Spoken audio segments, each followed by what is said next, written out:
What's up, guys? Your boys are back. I'm Ryan, my man, George. Yeah, what's up, guys? How you living out there? Shout out to the free thinkers, of course. Shout out to everybody out there rocking with the channel. As always, make sure you like, subscribe, all that kind of good stuff, man. If you're an artist, up-and-coming artist, or if you've been doing it for a long time, man, make sure you check out the link in the description. Just like the video we're going to do today, we could do a whole song for you. Or if you want to be placed in front of one of our up-and-coming videos, we get you done with that as well. So either way, man, make sure you check out the link below, and we'll get you hooked up on that, man. All right, man, so we're getting back to Seth and Violence, man. Shout out to Seth and Violence, man. We've done a few songs from him, man. We did Gravedigger, I think, is the one that I thoroughly enjoy, probably the most. What else did we do? Like it's 420 on Easter Sunday. Yeah, that's right. And not today, right? And not today with the recent one. So we've done 3 songs, man, from Seth and Violence, man. Big shout out to Seth and Violence, man. You know, he had mentioned something to us in an email here, and he's just talking about just the difference between like being in a band and then just doing it all yourself. And I think he's just found so much artistic freedom from being able to just do everything himself as a solo artist. So what you're hearing is him doing it all, as opposed to like maybe potentially compromising his pure artistic vision for the sake of the greater good of a band. He's like, nah, I'm just gonna do it by myself.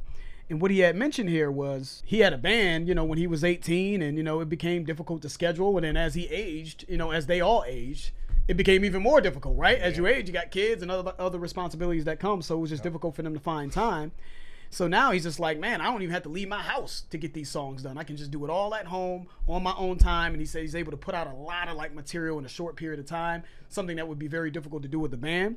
And he had mentioned here, man, like he's saying like, hopefully, you know, this is inspiring for up and coming artists out there that you can do it by yourself, man. And you don't have to compromise your vision. And I appreciate that. And that's what I've noticed in a lot with metal. I've been noticing sort of maybe it's in my head, but an uptick of solo artists doing this. You know what I mean? Doing all the instruments, all the compositions, and I don't know if it's just because technology has made that easier.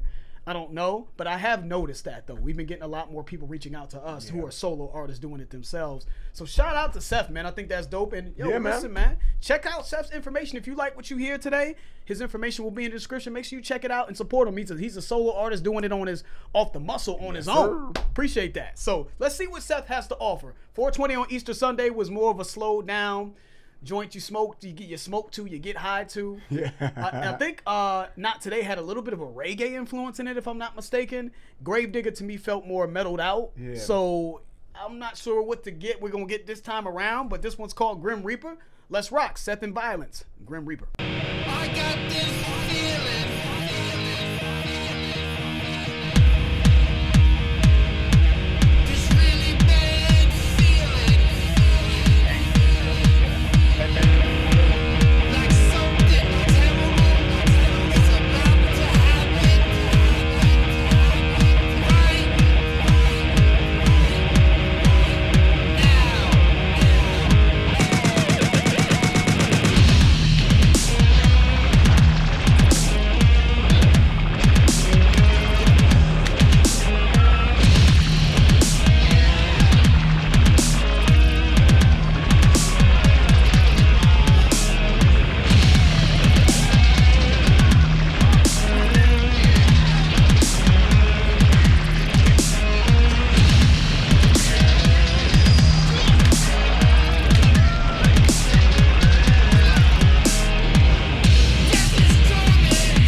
wonder if Seth and Violence. I wonder if you do DJing, my man. Have I said that before? Because I feel like when I hear certain elements in the music that you have, that that sounds like a disco type of DJ like staple track. Yep, like that a you set, can, yeah. That you can start with that and build upon. And it seems like you start with a foundational or a beat or a tone like that to give you your foundational bass drum, and then you build upon that. So I wonder, man, give me some feedback, man. I feel like you got, if you don't DJ, I think you got a knack for that, because I feel like that's your foundation. But that's kind of what I hear in your music. I think it's a good observation, man. I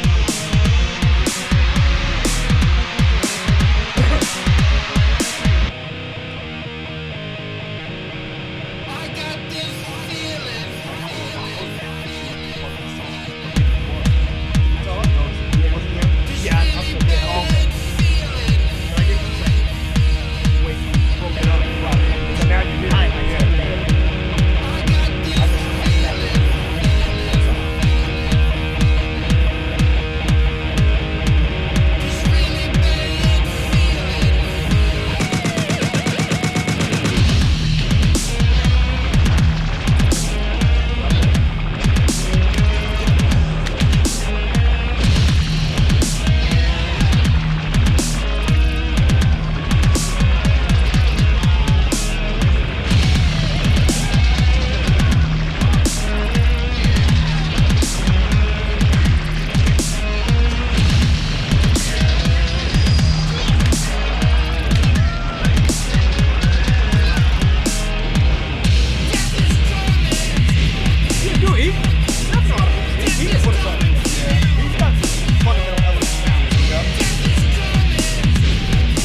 The synthetic. Yeah. synthetic, Yep. Yo, listen, Seth, man. Listen, man. I think that's rivaling the song that I think Gravedigger, which is the song that I think is probably your best song. This is actually rivaling that song. I think you did a really good job in putting this song together. I think that if you were to put this on like a festival stage, and you let this, and these speakers was banging this out with the guitar riffs, I think this shit could actually go off. I think like, yo, if anything, I think like artists should do like, yo, let me just pay you to play my song. You know what I'm saying? Let me play, and when I say you, I mean, let me pay, I'm trying to think of a band that's somewhat known to just play my shit. Can I pay you to play my shit in front of a crowd just to see? You know what I'm saying? And the reason why I'm doing that is it's almost this effect of taking bias out of it, and just because I think people have bias towards up and coming artists, right? I think even with us sometimes we kind of look for like, you know, well, they could probably improve on it. We know you're up and coming, or we know that you're doing it by yourself, or so we're like, well, you know, it's just you almost get into like, how can I help you mode? You know what I'm saying? With like, maybe I can help you do this, and maybe I could suggest this. And would we have done that had it been a more well-established artist that's on a label that's getting a push? Maybe not, because I think we just psychologically think that they're like ready-made and ready to go. And I don't know, man. I just feel like, give this song to a band that some people know, and just let them jam out, and I think people would fuck with it. I really do. I think this is a song that could go off for you in a festival-like environment, to me, this is like you had said in the email that you sent to us, man, you were like, I don't even know what the fuck this shit is. You just seem to get it. You feel it. You just feel it, right? You like, maybe you'll do some rock, maybe you'll do some reggae, maybe you'll do some metal, whatever it is, whatever you feel, you just add these elements as you go along, and you just, again, uncompromised. I think it's dope. It's kind of what Ryan was getting around to with, I hear the freedom in your music. But I think that if anything, if I could like categorize you in some way, I think you fit more so in industrial metal. It's like industrial dance, like electronic metal. That's just what it sounds like to me for the most part. And I mean, that's every single song we've done. Yes, you can add reggae influence in there, but I think your foundation is industrial metal. And I think that works. I think something like Prodigy or what's that other band, industrial metal band, man, that we did a reaction to? Ministry, 9 Inch Nails, Fear Factory, Godflesh, all of those bands, White Zombie. Like, you put me in that realm when I'm listening to your music. Yes, you add some hip hop and reggae and all that in there, but so do some of those bands too. You know what I mean? So I feel like that industrial metal, like you just want to headbang and dance and also dance at the same time and almost like in this like dance like electronic trance. I feel like that's your lane, and I think this song was composed well. I really do. I believe you did a good job with the riffs. I think the knocking drums in here, the electronic drums in here sounded good. Yeah, I was actually really impressed listening to this, man, and I had to take my mindset off of this is a solo artist doing it himself and just take the song in.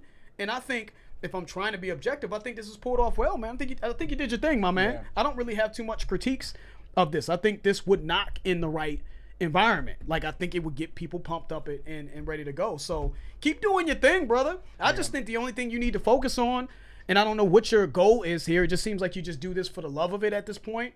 But man, if you are trying to advance your career and maybe make a career out of this, I just think marketing, man, thinking of different ways. This is obviously one way. Is reaching out to somebody like us creators to help you market it, but maybe thinking of creative ways on social media, man, and starting a YouTube channel or a Twitch, live and all this other shit. Let people see your creative process if that's what you're looking for. I think you got something, man, because a lot of people don't have ears for music. Yeah, they can play their ass off and they don't. I clearly can hear you have an ear for composition and when shit makes sense, when you transition from this to this, when to bring certain elements in, when to take them out, what just sounds good. And maybe to Ryan's point, maybe it's just you were a DJ. I don't know if you told us that. Perhaps you were a DJ or whatever at some point, and you get a feel for what works at what point. But you got something, man. I really do, man. I really think you got something, man. So shout out to you, Seth. I actually enjoyed that. You're able to put songs together, and that is seems simple, but it ain't. But that is more than what most can do. Yeah, seriously. You know what I mean? So, I mean, I think just that by itself, man, again, I know you said that you just do this for the love of it and you just kind of do it for fun, but man, maybe this is something that you could kind of do, if not for yourself, for other people. Because a lot of people, like I said, man, just don't know where to put what where. Dude, and I'm not going to name any names, but there's been some big bands that I'm like, yeah, I just didn't like. I wish you guys know. I'd be like, man, man, I wish they would have brought this back. Man, they should have lived in this a little bit longer. Man, they could have did this with that. Man, if they would have did this, I would have I'm fucking producing the damn song and shit. You know what I'm saying? Yeah. But it's more so my opinion. But the bottom line is, in my opinion, I just think some of the even established bands and or artists, man, just don't even know how to put what where. And I think you know that. You know fundamentally. Placement. Yeah. So I think you got some chops here, man, and some things that you could do with it. Yeah, man. Look, just one more time, just right here. Hold on. Just let it ride.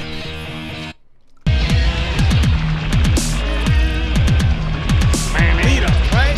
Lead up.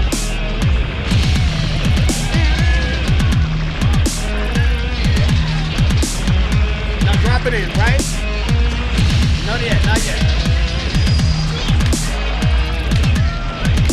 You got all the other shit going on in the background, like in it. So you started it off, right? There's, you open the song up, and then we transition into right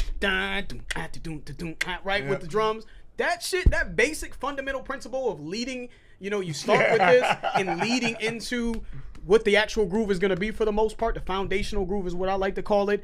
It seems to elude bands that are a lot more famous and have had a lot more success than you have, sir. So to what Ryan was just saying, that exactly that. It's just basic fundamental music composition or music theory.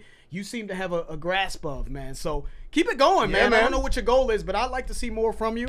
It's always a pleasure. We'll always get something different from you. So shout out to Seth and Violence. And if you guys enjoyed that, man, show my man Seth some love, though, man. You know, go to his Spotify. Just give it a chance. His YouTube or whatever. His information will be in the description below. And that's the end of the video. If you guys enjoyed it, please hit the like button. If you haven't subscribed, please subscribe. I'm George. That's Ryan. Lost to Vegas. We out.